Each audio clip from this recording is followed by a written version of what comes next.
Innal hamdalillah nahmaduhu wa nasta'inuhu wa nastaghfiruh wa na'udzu billahi min shururi anfusina wa min sayyiati a'malina. May yahdihillahu fala mudilla lahu wa may yudlil fala hadiyalah. Asyhadu an la ilaha illallah wahdahu la syarikalah wa asyhadu anna Muhammadan abduhu wa rasuluh alladzi la nabiyya wa la rasula ba'dah. Amma ba'd. Faqala Allah ta'ala a'udzu billahi minasy syaithanir rajim. ولا تحسبن الله غافلا عما يعمل الظالمون إنما يؤخرهم ليوم تشخص فيه الأبصار.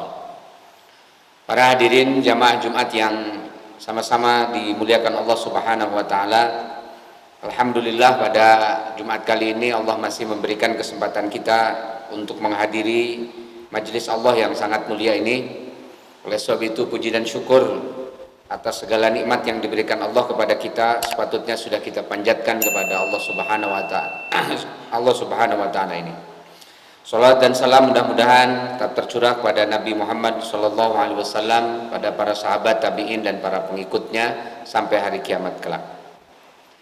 Hadirin jamaah Jumat yang dimuliakan Allah Subhanahu wa taala, dalam kutipan ayat yang dibacakan khatib di awal khutbah tadi dari surat Ibrahim ayat ke-42, Allah Subhanahu wa taala berfirman, "Wala tahsabanna," kalian sekali-kali jangan pernah mengira, Allah, bahwasanya Allah Subhanahu wa taala ghafilan, lalai, tidak memperhatikan, amma ya'maludz zalimun, atas apa yang dikerjakan oleh orang-orang yang zalim.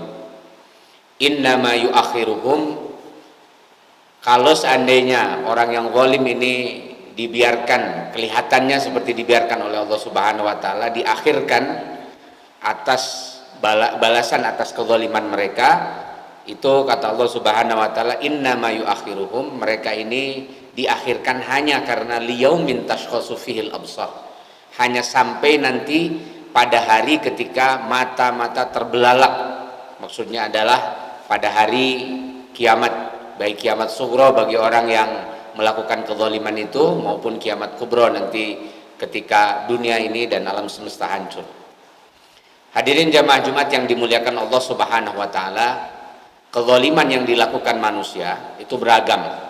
Ada kezaliman yang dilakukan kepada sesama manusia, ada kezaliman yang dilakukan bahkan kepada Allah Subhanahu wa taala. Ada manusia yang zalim pada Allah, yaitu orang-orang yang menyekutukan Allah Subhanahu wa taala. Orang yang menyekutukan Allah ini artinya dia sudah menghina dengan serendah-rendahnya Allah Subhanahu wa taala.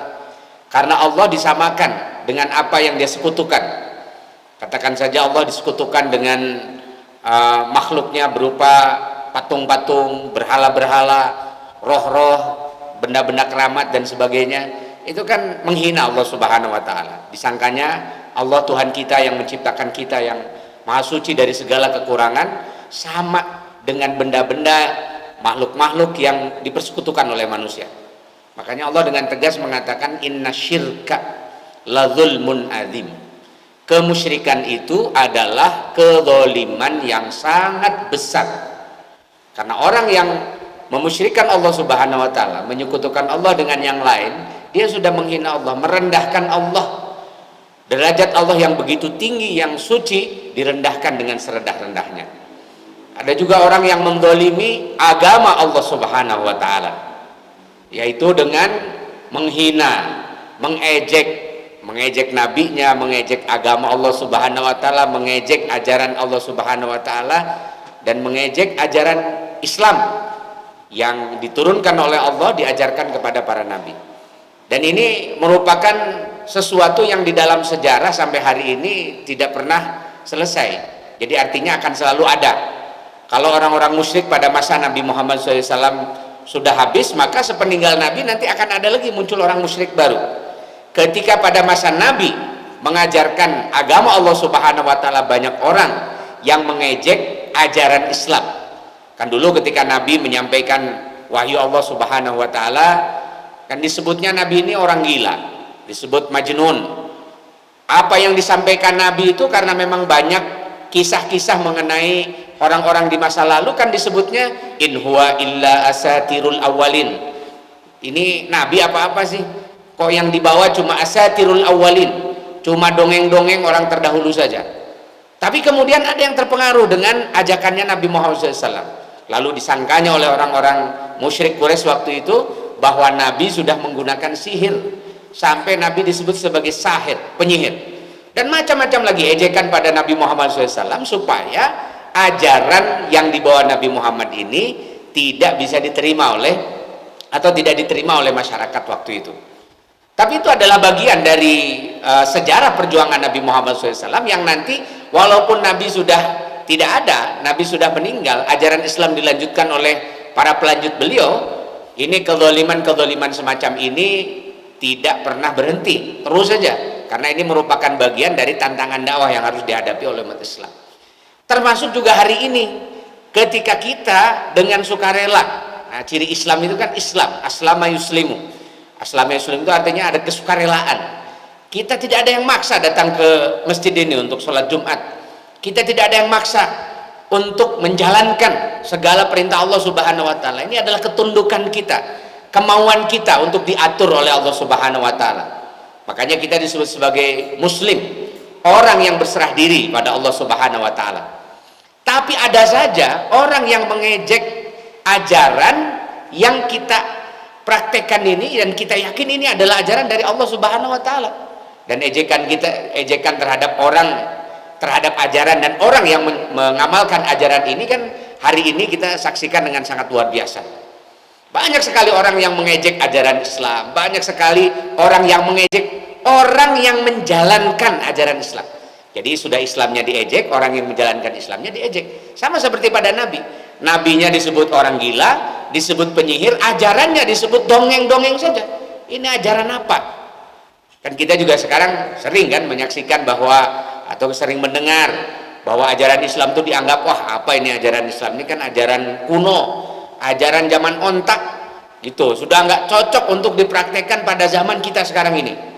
Ada disebut sampai-sampai nanti orang yang menjalankan ajaran Islam dengan ikhlas penuh konsistensi disebut sebagai, oh ini orang yang mau balik lagi ke zaman ontak.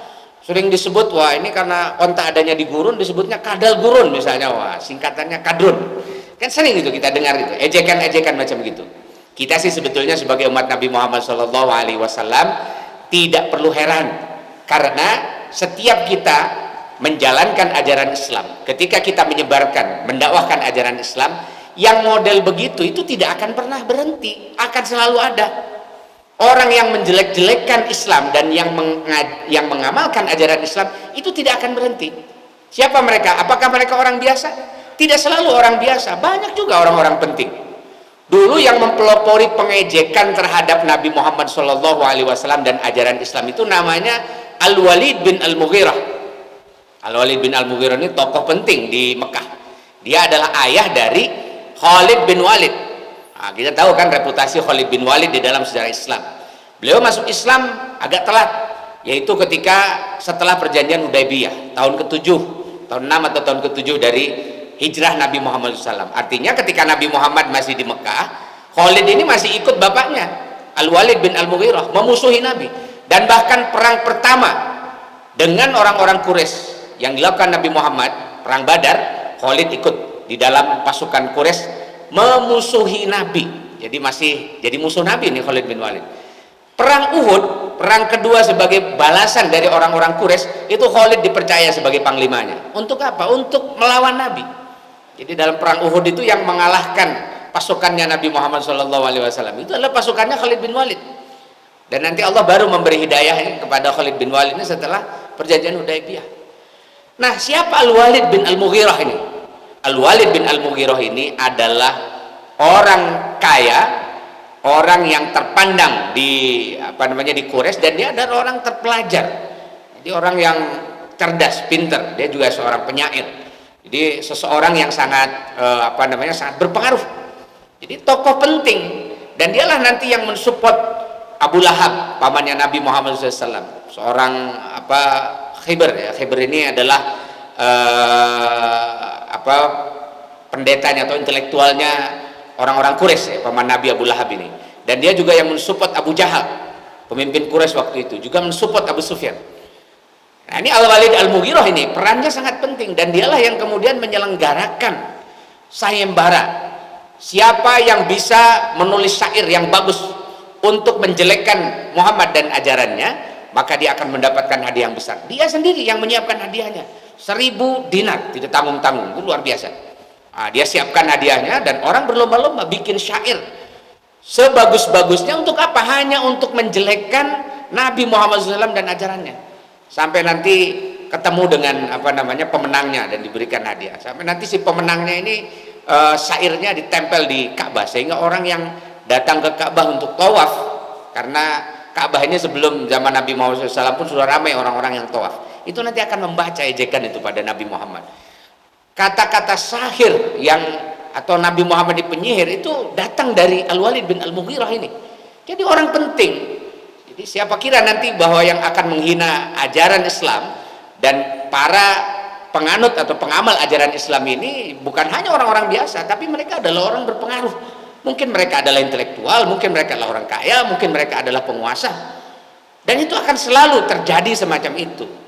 Nah, makanya Nabi Muhammad SAW untuk menghindari itu kan, untuk menghindari supaya ajaran Islam ini tidak dihina dan tidak diejek oleh orang-orang yang yang punya pengaruh tadi itu, maka salah satu sunnah di dalam di dalam ajaran Islam itu adalah bahwa kekuasaan itu nggak boleh dipegang oleh orang-orang yang zalim.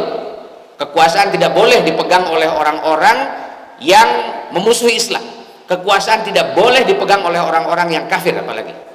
Nah, oleh sebab itu nanti ketika Nabi Muhammad SAW berada di Madinah, Nabi Muhammad SAW memegang kekuasaan itu.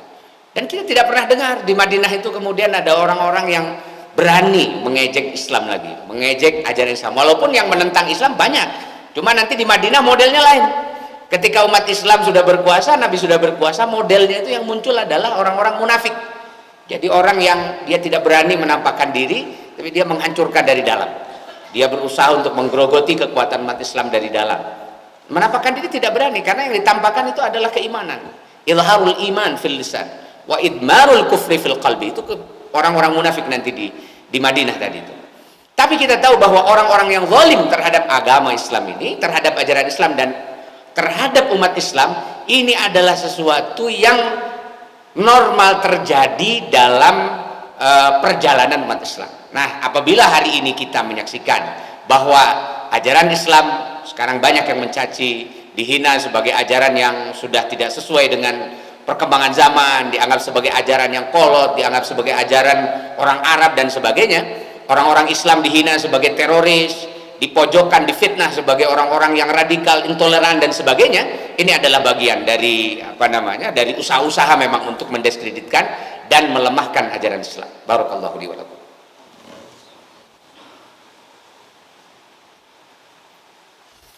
Alhamdulillah wa kafa, wassalatu wassalamu ala nabiyyina al-mustafa wa ala alihi min ahli sidqi wal wafa. Asyhadu an la ilaha illallah wahdahu la syarikalah wa asyhadu anna Muhammadan abduhu wa rasuluhu alladzi la nabiyya wa la rasula ba'dah, amma ba'du.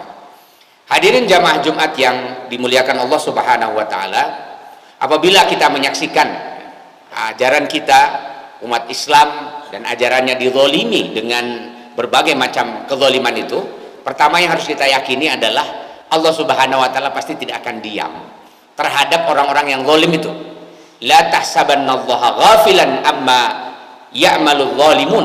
Kamu jangan mengira Allah itu cuma diam aja, agamanya dihina, ajarannya dihina, nabinya dihina, umatnya dihina, umatnya didiskreditkan, dipojokkan, disudutkan.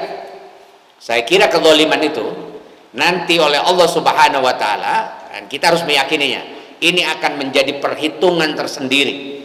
Siapa orang yang menzalimi umat Islam, siapa orang yang menzalimi ajaran Islam, menghinanya, menyudutkannya, mendiskreditkannya, maka sebetulnya dia sedang menantang Allah hakikatnya. Kita sih sebetulnya sebagai manusia, sebagai umat Islam, itu ya, dizalimi dan sebagainya, ini bagi kita madaratnya kecil saja. Sepanjang kita masih beriman pada Allah Subhanahu wa taala. Madaratnya kecil itu bagaimana? Kita mungkin hanya sekedar nggak enak kuping aja gitu ya, mungkin kita hanya sekedar tersiksa secara fisik. Tapi bagi Allah Subhanahu wa taala, Kalau umat Islam yang terhina, terpojokkan ini, terhina dan terpojokkan ini merasa sakit, merasa sulit dan sebagainya, kan Allah akan membalas dengan pahala yang berlipat ganda buat kita. Jadi orang yang dizalimi itu kan bahkan oleh Allah diberi keistimewaan. Doa-doa orang yang terzalimi ini oleh Allah tidak akan ditolak, langsung oleh Allah Subhanahu wa taala didengar. Saking istimewanya orang-orang yang dizalimi. Artinya apa? Ketika kita sebagai orang yang dizalimi ini merasa kezaliman ini menyudutkan kita, membuat kita menjadi repot, membuat hidup kita menjadi kesulitan, maka sesungguhnya Allah pasti akan membuat atau akan memberikan balasan yang setimpal, yaitu pahala yang besar, dan juga Allah akan menerima semua doa-doa dan pengaduan kita pada Allah Subhanahu wa taala. Ini kan istimewa sekali orang-orang yang zalim. Artinya kemudorotan kezaliman yang dilakukan oleh orang zalim kepada umat Islam itu sebetulnya tidak akan besar. Sekalipun umat Islam sampai harus disiksa, sampai harus dihancurkan, diperangi dan sebagainya, itu sesungguhnya juga bagi Allah Subhanahu wa taala atas orang-orang yang dizalimi itu juga ada perhitungan khusus. Umat Islam yang dizalimi sampai dia meninggal, kan dia dalam keadaan yang syahid oleh Allah Subhanahu wa taala. Orang-orang yang dizalimi ini akan dicatat sebagai orang-orang yang mati dalam keadaan syahid. Jadi artinya kita sih sebenarnya gak ada masalah ya sebagai umat Islam ini dizalimi, karena Allah Subhanahu wa taala telah menjanjikan kezaliman, kesulitan yang kita dapatkan ini akan diganti oleh Allah dengan pahala yang besar. Justru yang harus kita khawatirkan, kita mestinya orang-orang yang zalim terhadap umat Islam harus dengar bahwa yang mengkhawatirkan itu justru mereka, sebab Allah tidak akan pernah diam terhadap kezaliman yang mereka lakukan. Wala tahsabannallaha ghafilan amma ya'maludz zalimun. Kalaupun seandainya mereka di dunia ini masih petantang petenteng, masih merasa sombong, masih merasa hebat, masih bisa merasa akan bisa menindas umat Islam, jangan dikira itu akan terus terjadi. Minimal usianya itu tidak akan beribu-ribu tahun. Dia akan sampai liyaumin tashkhasu fihil absar, ketika matanya terbelalak. Itu adalah hari kiamat. Hari kiamat bagi orang yang zalim itu adalah hari kematiannya. Dan hari kiamat yang besar nanti akan menjadi pembuktian besar bahwa apa yang dijanjikan oleh Allah Subhanahu wa taala, pembalasan atas orang-orang yang zalim itu betul-betul akan terjadi. Kita sebetulnya kalau mencegah orang yang menzalimi kita kan gitu ya, atau menasihati supaya orang tidak zalim, itu sebetulnya bukan buat kita, tapi buat dia. Sampai Allah Rasulullah SAW mengatakan unsur akhaka zaliman au mazluman. Itu yang pertama kali disebutnya zaliman. Unsur akhaka, tolonglah saudaramu. Zaliman, ketika saudaramu sedang zalim. Au mazluman, atau sedang dizalimi. Mungkin kalau kita disuruh untuk menolong orang yang dizalimi, wah langsung bisa kita pahami kan itu. Ya, memang dia sedang dizalimi, harus dia tolong. Tapi justru yang disebut pertama kali bukan yang dizalimi, yang menzalimi dulu. Unsur akhaka zaliman, tolonglah saudaramu yang zalim itu. Kenapa orang yang zalim itu harus ditolong oleh kita? Karena orang yang zalim inilah yang nanti akan menderita kesulitan, akan menderita azab yang amat pedih yang tidak akan pernah henti-hentinya apabila dia tidak menghentikan kezalimannya. Makanya kita kalau tawasaw bil haq wa tawasaw bis shawab, mengingatkan orang yang zalim itu supaya menghentikan kezalimannya, bukan apa-apa. Kasihan saja sama dia. Kita yang dizalimi ini penuh dengan pahala. Orang kata Rasulullah itu kalau kita diomongkan saja, digibah jelek sama orang itu kita dapat pahalanya. Itu ya, apalagi dizalimi dengan kata-kata kasar, disiksa dan sebagainya, kita dapat ganti yang besar dari Allah Subhanahu wa taala. Tapi orang-orang yang menzalimi, sepanjang dia masih terus menzalimi, maka sepanjang itu juga dia menabung investasi azab nanti di akhirat. Kalau tidak disegerakan oleh Allah Subhanahu wa taala azab itu, maka azab di akhirat yang akan dia terima itu akan berlipat ganda, dan tentu saja khalidan fiha, sangat abadi. Saya kira sebentar saja mungkin dia menzalimi umat Islam, sebentar saja dia mungkin menzalimi ajaran agama Allah Subhanahu wa taala, sebentar saja dia menzalimi Allah Subhanahu wa taala dengan kemusyrikannya. Tapi sepanjang masa di akhirat nanti dia akan merasakan azab dari Allah Subhanahu wa taala itu. Makanya kita harus yakin bahwa kita harus merasa optimis bahwa apapun kezaliman yang diderita oleh umat Islam, Kita harus optimis bahwa insya Allah Allah itu punya perhitungannya. Kita ini cuma disuruh, kalau kita sudah yakin, pertama suruh tolong saudaramu yang zalim itu, ingatkan dia. Jangan sampai kezalimannya dilakukan dilanjutkan, sebab kalau dia melanjutkan terus kezalimannya, azab yang diinvestasikan dia di akhirat itu akan lebih besar, akan lebih berat. Dan itu bahasa Islam adalah tawasau bil haqqi wa tawasau bis sabr. Nasihat, kita menghendaki kebaikan untuk orang-orang yang zalim ini supaya dia tidak mendapatkan kesulitan nanti ketika yaumun tasqasu fihil absar. Mudah-mudahan apa yang disampaikan ada manfaatnya. Rabbana la tu'akhidna in nasina aw akhtana, Rabbana wa la tahmil alaina isran kama hamaltahu 'alal ladzina min qablina, Rabbana wa la tuhammilna ma la taqata lana bihi wa'fu 'anna waghfir lana warhamna anta maulana fansurna 'alal qaumil kafirin. Rabbana atina fid dunya hasanah fil akhirati hasanah wa qina adzabannar. Wassalamu alaikum warahmatullahi wabarakatuh.